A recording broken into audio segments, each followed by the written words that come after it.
Bonjour à tous et bienvenue sur la chaîne Wrestling Love. On se retrouve aujourd'hui pour une toute nouvelle vidéo.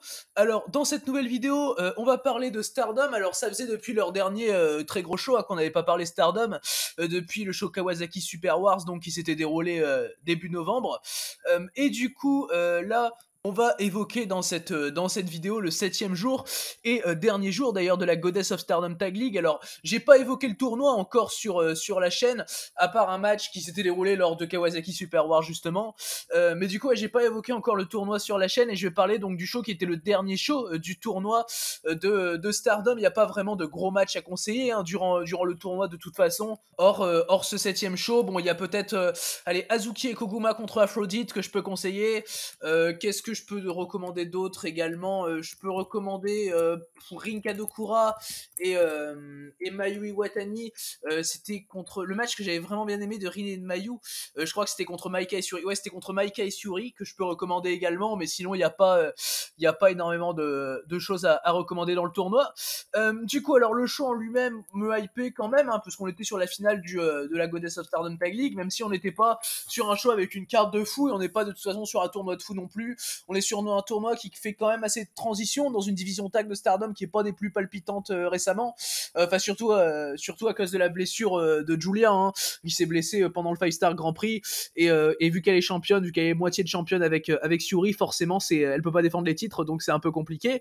Du coup, on va pouvoir commencer la review de ce show. Alors déjà, en opener, on va commencer avec les matchs du bloc rouge de cette Goddess of Stardom Tag League. Alors en opener, on avait Anan et Rina qui affrontaient Mai Sakurai et Unagi Sayaka. Le match a duré un peu plus de 5 minutes. Victoire d'Anan et Rina, qui m'a pas mal surpris quand même. C'est d'ailleurs Rina qui a fait le tomber sur Unagi Sayaka pour remporter le match. Je trouve que l'alchimie entre Anan et Rina, pour une fois, était assez bonne. Bon, après, c'est deux sœurs et tout. Et elles ont déjà tag ensemble par le passé, évidemment. Mais bon, après avoir vu la Goddess of Stardom Tag League qu'elles ont faite, je m'attendais à ce qu'elles finissent très honnêtement avec 0 points. Et là, les voir remporter le match, personnellement, ça m'a quand même pas mal surpris. Mais du coup, Rina a fait le pin sur Unagi, ça m'a également étonné parce que je m'attendais à voir Mai Sakurai prendre le pin si jamais le miracle se produisait et Anan et Rina remportaient le match, ce qui s'est passé. Mais oui, le résultat m'a pas mal étonné. Alors le match en lui-même n'est pas mauvais, très honnêtement. J'ai mis 2,75, c'est un opener assez basique. Les filles sont green, enfin à part Anan, même si Anan elle est encore un peu green, mais franchement je trouve qu'elle arrive quand même à porter le match. Je trouve que ouais, Unagi et Mai, surtout Mai, sont vraiment green, je trouve. Donc c'est un peu compliqué. Après en soi le match est loin d'être mauvais comme j'ai dit. Voilà, c'est juste un opener très basique, très court où les filles ont pas vraiment le temps de développer quelque chose d'intéressant. Donc en soi le match a accompli ce qu'il avait à faire et voilà, Anan et Rina ont donc pris leurs 2 premiers points dans cette tag league, enfin leurs 2 seuls points du coup vu qu'on était sur le dernier jour du tournoi. De leur côté, Mai Sakurai et Unagi Sayaka finissent le tournoi à 4 points.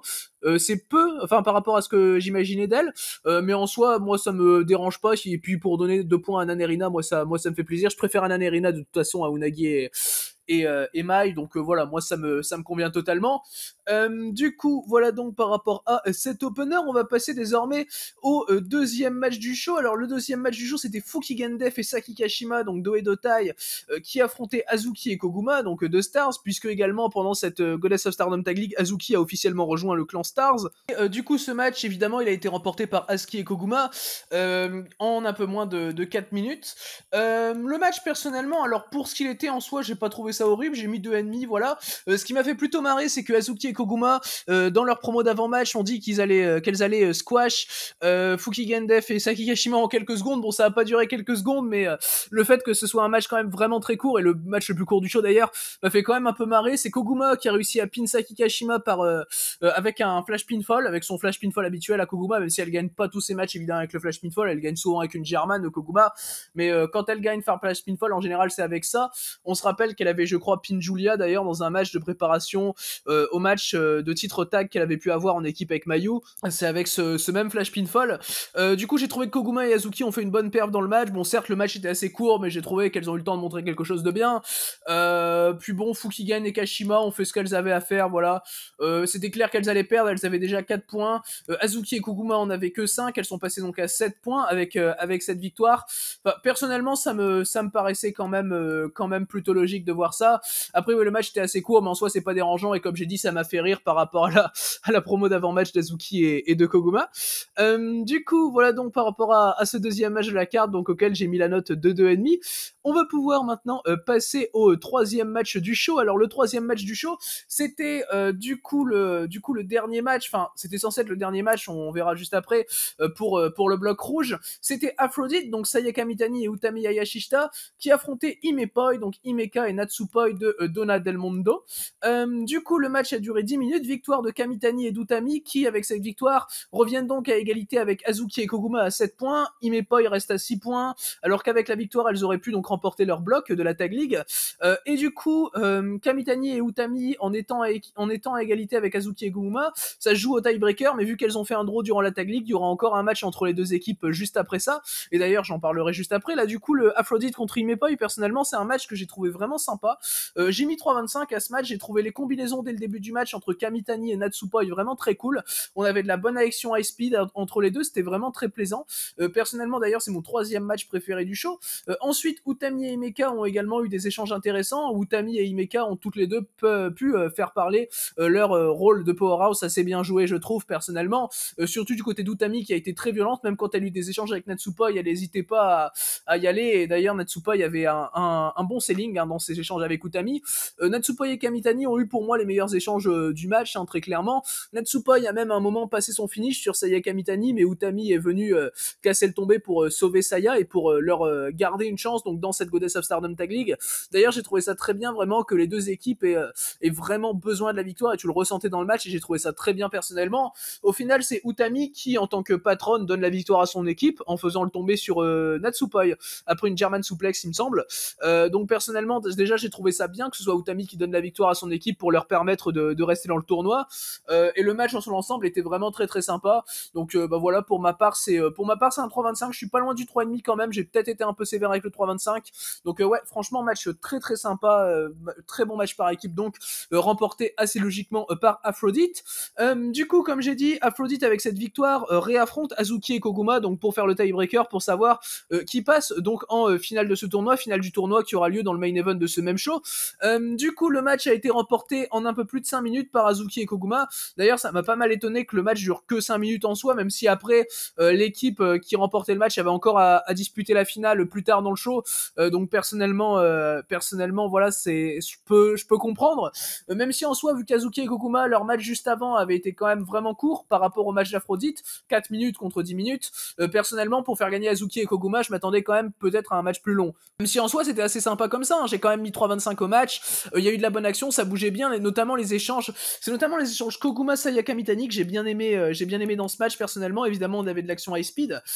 Utami et Azuki ont eu aussi des échanges assez intéressants j'ai trouvé, sachant que Utami et Azuki ont eu très récemment un match pour le championnat World of Stardom qui était très très bon d'ailleurs au passage, que je recommande. Si vous l'avez pas vu, franchement c'était un très bon match, même si c'est loin d'être le meilleur match dans le règne d'Utami. Et du coup les deux filles quand même ont une bonne alchimie je trouve, donc elles ont pu avoir des bons échanges ici. Le match est quand même assez random malheureusement pour un match tiebreaker aussi important pour accéder à la finale. Mais bon voilà, la victoire d'Azuki et Koguma se fait un peu par surprise. En soi personnellement j'ai trouvé ça plutôt bien, mais ouais peut-être un poil trop court pour ce que ça accomplit, mais quand même un bon match donc auquel j'ai mis la note de 3,25. Et du coup on retrouvera Azuki et Koguma pour un troisième match dans le même show, donc en main event. Du coup on va maintenant pouvoir passer au match de bloc bleu, donc de cette Goddess of Stardom Tag League. Du coup à commencer par Minashi Hirakawa et Tam Nakano qui affrontaient Lady C et Waka Tsukiyama. Alors avant le match, Minashi Hirakawa et Tam Nakano avaient qu'un point qu'elles avaient pris en faisant un time limit draw dans la journée 5 contre Mayu Iwatani et Rin Kadokura. Et du coup Minashi Hirakawa et Tam Nakano ont battu dans ce match Lady C et Waka, ce que j'ai trouvé plutôt logique personnellement, parce que Mina et Tam avaient qu'un point, que Tam est en plus de sa championne Wonder, que Mina est sa prochaine challengeuse, et du coup en face t'avais Lady C et Waka Tsukiyama qui ont donc fini à 0 points. Ça me paraissait plutôt logique personnellement de les faire perdre là également, enfin parce que t'as Lady C, donc voilà, et puis même Waka en soi, Waka c'est la première à avoir perdu contre Lady C, donc t'es pas sur une équipe qu'il faut forcément faire gagner un match. Même Anna Nerina déjà j'ai trouvé ça gentil de les faire gagner un match, alors là voilà, ça me paraît pas étonnant. En soi les 7 minutes d'action étaient plutôt plaisantes j'ai trouvé. Personnellement pareil, j'ai mis 3,25 comme aux deux matchs précédents, c'était plutôt sympa les échanges entre Tam Nakano et Lady C. Personnellement j'ai trouvé ça assez cool. Lady C devient de moins en moins green, ce que j'apprécie. Waka Tsukiyama, même si c'est pas aussi aussi sympa que chez Actress Girls. Moi personnellement j'apprécie toujours Wakatsuki Hama dans son boulot, qui est quand même bien moins green je trouve que Mai Sakurai, même si c'est pas non plus hyper fameux. Personnellement j'ai déjà cette accroche avec Wakatsuki Hama qui fait que forcément je suis plus investi dans ces matchs que les matchs de Mai Sakurai, pour comparer un peu les deux, vu qu'elles viennent de la même compagnie, qu'elles ont à peu près la même expérience et qu'elles sont en plus de ça dans le même clan. Et ouais, bah du coup le match en lui-même était plutôt sympa, j'ai bien aimé la perf de Tam Nakano, ouais, qui a été pour moi la MVP du match. J'ai l'impression que c'est vraiment elle qui a porté le match. Mina Shirakawa a été également assez sympa. Voilà, globalement j'ai quand même passé un bon moment devant le match, c'était pas trop long, c'était pas trop court, il y avait aucun enjeu, donc pour moi les filles ont fait exactement ce qu'il fallait faire. Donc voilà, pour ma part c'est 3,25, c'est un match qui est facilement skippable, mais qui en soi assez cool à regarder. Je trouve que Lady C joue bien son rôle de powerhouse, surtout avec une fille comme Waka à côté, ça se voit tout de suite si une fille joue mal son rôle de powerhouse. Donc personnellement j'ai trouvé ça plutôt sympa. Du coup on va maintenant pouvoir passer au prochain match. Alors le prochain match c'était Ruaka et Starlight Kid qui affrontaient Maika et Syuri. Le match a duré du coup 8 minutes pour une victoire par DQ de Ruaka et de Starlight Kid. C'est d'ailleurs Ruaka qui va bénéficier de cette DQ pour remporter la victoire pour son équipe, ce qui m'a un peu étonné personnellement. Déjà qu'Oedota il remporte un match par DQ, bon voilà, c'est pas non plus la chose la plus fameuse à faire je trouve. Après bon voilà, ça permet de donner une défaite à Maika et Syuri qui est en soi à peu près justifiable, parce que Maika et Syuri, bon voilà, je comprends pourquoi ils veulent pas les faire perdre hein, Stardom, parce que Maika est la prochaine à avoir une opportunité au titre d'Utami, et Syuri est prévue je pense pour celle qui va prendre le titre d'Utami en décembre prochain. Donc je peux comprendre pourquoi tu veux pas leur donner une défaite clean comme ça, même si contre Starlight Kid en soi ce serait pas du tout une honte vu ce que Starlight Kid fait en ce moment, notamment avec Momo Watanabe. On y reviendra un peu plus tard dans le show. Et du coup ouais, le match quand même, j'étais un peu déçu par le match. Personnellement la DQ m'a un peu déçu. Maika et Syuri, j'ai trouvé qu'elles avaient fait un bon taf. Alors les échanges Syuri Starlight Kid c'est vraiment super. Donnez-moi un Syuri Starlight Kid pour le SWA s'il vous plaît, parce que du coup bah Syuri a encore le SWA hein, malheureusement. Et du coup ouais, donnez-moi un Syuri Starlight Kid pour le SWA parce que franchement ça peut être génial. Maika Ruaka, je trouvais que ça faisait le taf en échange, même si je trouve pas que ce soit les deux filles les plus complémentaires dans un ring. À la limite Syuri Ruaka, on en a eu peu mais c'était quand même mieux je trouve. Et dans l'ensemble bah oui, le match en soi a fait le taf. J'ai mis 3 personnellement parce que ça m'a pas hyper investi très honnêtement. Mais en ce qu'il est ouais, c'est juste là pour ne pas faire accéder au final Maika et Syuri, pour créer un petit upset également avec la victoire de Ruaka et Starlight Kid. De toute façon on n'avait aucune chance d'accéder au final même avec la victoire, qui passe du coup à 6 points Ruaka et Starlight Kid, sachant que Maika et Syuri du coup restent à 7 points. Donc voilà, personnellement j'ai quand même trouvé ça plutôt cohérent, parce qu'ils allaient pas mettre en finale Maika et Syuri, surtout contre Azuki et Koguma. Du coup à la limite ça aurait été Aphrodite, j'aurais pu comprendre, mais là non. Du coup voilà donc par rapport à ce match, on va maintenant passer au pré-main event du show, du coup qui était un peu la finale du bloc blue de cette Goddess of Stardom Tag League. C'était Azumi et Momo Watanabe, donc de Queen's Quest, qui affrontaient Mayui Watani et Rin Kadokura. Le match a duré un peu plus de 13 minutes, donc on était sur le match de bloc le plus long du show. Donc voilà, je compte pas la finale évidemment parce que la finale était plus longue que ce match-là. Azumi et Momo Watanabe ont donc remporté ce match et se sont donc qualifiés pour la finale du tournoi grâce au tiebreaker, parce que justement Azumi et Momo sont venus avec ce match en égalité avec Mayu et Rin, et du coup Azumi et Momo sont passés devant grâce au tiebreaker parce qu'elles viennent de les battre. Le match en lui-même était très bon, j'ai trouvé. C'était mon deuxième match même mon match préféré du show. Allez, mon match préféré du show. Parce que j'ai mis la même note qu'à la finale, mais j'ai quand même trouvé ça légèrement meilleur, très honnêtement. Du coup, personnellement, ce que j'ai quand même beaucoup aimé, c'est les échanges qu'a pu avoir Momo Watanabe avec Mayu Watani, évidemment. De toute façon, à chaque fois qu'elles ont un match solo l'une contre l'autre, j'aime beaucoup. Je trouve qu'elles ont une alchimie qui est quand même assez formidable. Donc, évidemment, même si là, c'est en tag, donc forcément, t'as moins d'échanges, bah, j'ai quand même trouvé ça très bien, personnellement. Également, Azumi et Rin ensemble, je trouve que ça t'a fait bien. Même Azumi et Mayu, enfin, tout le monde a eu des échanges avec tout le monde en soi dans le match. C'était très agréable à regarder. En termes de combinaison tag, j'ai trouvé ça très très bien. Surtout entre Mayu et Rin, bizarrement. Bien que ce soit elles qui ont perdu le match, je trouvais qu'en termes de combinaison tag, franchement, ça fonctionnait très très bien. Même si, bah, après, c'est peut-être un peu plus surprenant également, parce que, bah, Azumi et Momo, c'est une équipe qui est tellement régulière que voilà. Mais ça reste une très très bonne équipe, hein, Momo Az. Et d'ailleurs, de toute façon, la finale qu'elles ont fait juste après était très très bien. Et ça montre quand même que les filles sont capables de faire d'enchaîner comme ça 2 matchs d'une quinzaine de minutes, comme ça, assez facilement. Et c'est franchement assez impressionnant. Et du coup, ouais, ce pré-main event, je l'ai trouvé vraiment très bon personnellement. T'avais franchement de la bonne action high speed, t'avais un peu de tout. Des fois quand ça s'arrêtait un peu, c'était même un peu intéressant, j'ai trouvé. Donc oui, franchement très bon match, très bon pré-main event et très bonne manière également de qualifier Momoaz comme ça à l'arrache pour la finale, parce que du coup t'as tes deux équipes finalistes qui se sont vraiment qualifiées à l'arrache, parce que du coup t'as Azuki et Koguma qui ont eu besoin d'un match, d'un nouveau match contre Aphrodite pour faire le tiebreaker, et t'as Azumi et Momo qui étaient à égalité avec du coup Mayu et Rin et qui les ont vraiment battus au tiebreaker. Enfin je veux dire t'as pas une équipe qui a réussi à se qualifier très franchement pour la finale. Donc personnellement ça m'a fait plaisir que t'aies quand même vraiment du suspense sur la finale. Du coup, on va maintenant pouvoir passer justement à la finale de la Goddess of Stardom Tag League, qui a eu lieu dans la foulée, où Azumi et Momo Watanabe ont affronté donc Azuki et Koguma, vainqueur du bloc bleu contre vainqueur du bloc rouge. Le match a duré un peu plus de 15 minutes, et c'est ça que je disais par rapport à Azumi et Momo, c'est que les filles sortent d'un match de 13 minutes et enchaînent directement sur une finale de 15 minutes contre Azuki et Koguma. Donc personnellement, ouais, j'ai trouvé leur performance assez impressionnante. J'ai mis 3,5 personnellement à cette finale, comme le pré-main event, la même note. Et du coup, le match en lui-même, cette finale, c'est un match qui est quand même assez rapidement construit. J'ai trouvé ça bien fait personnellement. L'action était toujours assez fluide. Bah franchement, avec les 4 catcheuses que t'as, ça me paraît obligé que l'action soit fluide. Enfin, tu vois, vraiment le niveau dans le ring est quand même assez vraiment assez fort. Du coup, bah en termes d'histoire, il y a pas grand chose non plus à part Momoaz qui veulent réaliser le back-to-back, donc en remportant 2 fois d'affilée la Goddess of Stardom Tag League. On rappelle qu'elles sont tenantes du titre. Du coup, t'as un peu ça. T'as Azuki qui veut frapper fort après son retour, qui a échoué pour la ceinture World et qui du coup se rabat quand même sur les tags. Et du coup, c'est Azuki et Koguma d'ailleurs qui vont remporter la Tag League. Azuki, franchement, je trouve qu'elle fait fort depuis son retour. Elle a déjà eu une chance au titre d'Utami. Elle a remporté la Tag League du coup avec Koguma maintenant, donc elle a rejoint Stars déjà. Enfin bon, même si Stars c'est pas non plus le clan le plus ouf. Voilà quoi, je veux dire, elle a déjà rejoint un clan. Enfin, Azuki, j'ai l'impression franchement qu'il y a pas mal de plans pour elle. Donc personnellement, moi ça me fait plaisir. Azuki, c'est une catcheuse que j'aime bien. Donc voilà, moi personnellement, si elle peut avoir des plans, ça me fait plaisir. Après bon, évidemment, je pense pas qu'elle sera très très haut dans la carte non plus. Mais voilà, la voir avec du programme, personnellement, ça me va. Du coup, Azuki et Koguma après le match, elles challenge Suri et Julia, donc les actuelles championnes tag, sachant que Julia est toujours blessée jusque fin décembre normalement. Donc voilà, elle avait dit qu'elle pouvait revenir, qu'elle essaierait de revenir au show du 27 décembre, donc le show du Suri Utami, là où Suri va très probablement prendre le titre d'Utami. Et du coup, ouais, pour revenir au match, donc franchement, ouais, c'est un match que j'ai vraiment beaucoup aimé. T'as quand même quelques combinaisons entre Azuki et Koguma qui sont vraiment très cool. À un moment, t'as Koguma qui, avec l'aide d'Azuki, va faire un splash sur Azumi qui était un peu coincé avec les cordes. Ça, j'ai vraiment bien aimé personnellement. Derrière, Azumi va se dégager à 2. Enfin, t'as des séquences comme ça, t'as des combinaisons comme ça qui sont vraiment très cool, j'ai trouvé, notamment entre Azuki et Koguma.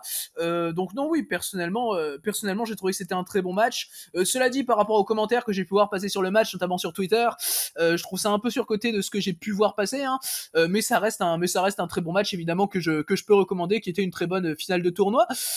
Du coup, voilà donc par rapport à ce match. Avant de passer au show dans l'ensemble, alors l'après-match, donc évidemment t'as Azuki et Koguma qui célèbrent, et vu que Momoaz viennent de perdre le match, t'as Starlight Kid qui vient provoquer Momo et qui lui propose un loser joins the others unit.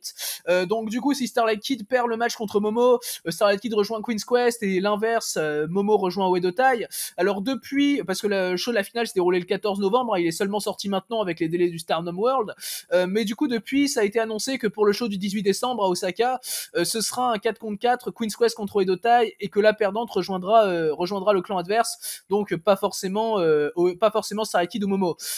Personnellement, je pense que ça va en profiter pour que Konami rejoigne Queen's Quest, enfin revienne dans Queen's Quest, parce que personnellement c'est l'option qui me paraît la plus logique, parce que je vois personne de Queen's Quest aller dans Oedo Tai, et dans Oedo Tai, Saki Kashima, c'est pas assez important pour que ça change.